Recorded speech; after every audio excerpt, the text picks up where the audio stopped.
Anaphora. Let's pretend like you love me. Let's pretend like you mean it in the way I want you to mean it. Let's pretend that love is a commodity like orange juice or pork futures, and that it is publicly traded on the Chicago Mercantile Exchange. Let's pretend that time is merely an illusion, that the only reason calendars even exist is because skilled magicians have been making time disappear since time immemorial. Let's pretend like you know where the hell I'm going with this. Let's pretend like these light fixtures are tiny planets.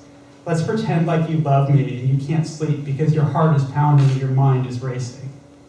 Let's pretend like mind racing is a fast-growing, all-American pastime that's quickly becoming as popular as NASCAR, despite the fact that it takes place entirely within our heads and doesn't involve spectacular crashes or flying tires on fire or guys named Kyle sponsored by Marlboro.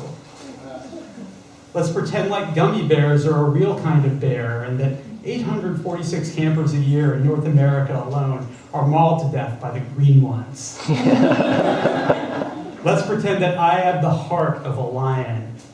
Let's pretend that the lion is profoundly uncool with this and is now furiously chasing after me in a desperate effort to retrieve his severed heart. Let's pretend that my heart is beating as fast as the lion is running and that Richard the Lionhearted certainly would have something to say about all of this were he around and available. Let's pretend that we live in dangerous times. Okay, we don't need to pretend this, but let's pretend like we do. Let's pretend I'm holding the moon for ransom. Let's pretend that I will return the moon in exchange for a year's supply of delicious moon pies. Let's pretend the before picture is the after picture.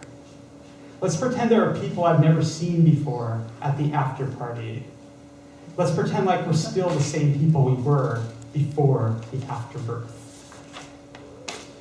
Let's pretend that street signs provide us with emotional direction.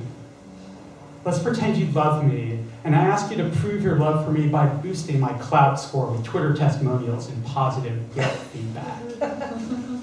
Let's pretend that we've just arrived from outer space and want to know where to find inner peace. Let's pretend that our best days are behind us. They're about to jump us and snag our wallets. Let's pretend I can read your thoughts. Let's pretend that I've already read your thoughts and thought that even though they were well written, they weren't all that likable. They had no real narrative arc. Plus the whole constantly worrying about the end of civilization thing is kind of played out, don't you think?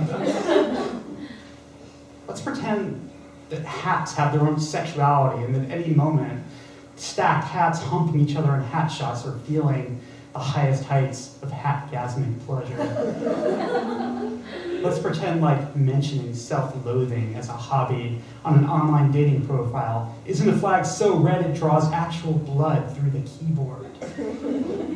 Let's pretend that the moon is my homeboy. Let's pretend that in addition to grilled cheese, there is something called a politely questioned cheese sandwich.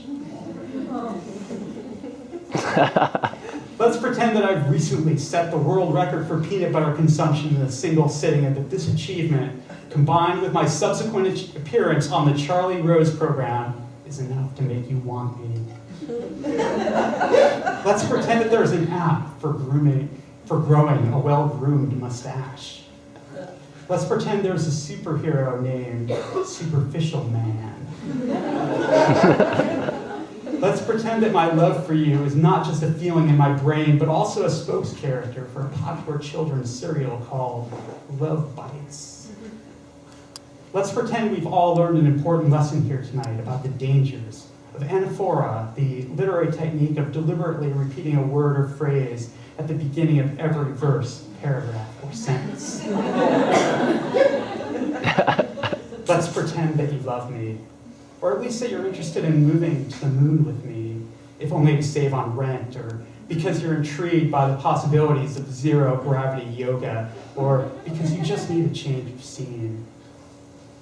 Let's pretend that you love me, and that we get married, and that I suggest we have our honeymoon on the moon, and that when we get there, the moon is covered in honey. And then I freak out because our bungalow is swarming with moonbees, and you say it's all my fault for taking language so goddamn literally. Let's pretend that I've ruined everything, including these beautiful ruins of Bronze Age amphora vases. Let's pretend that I can build it all back again, anaphorically speaking.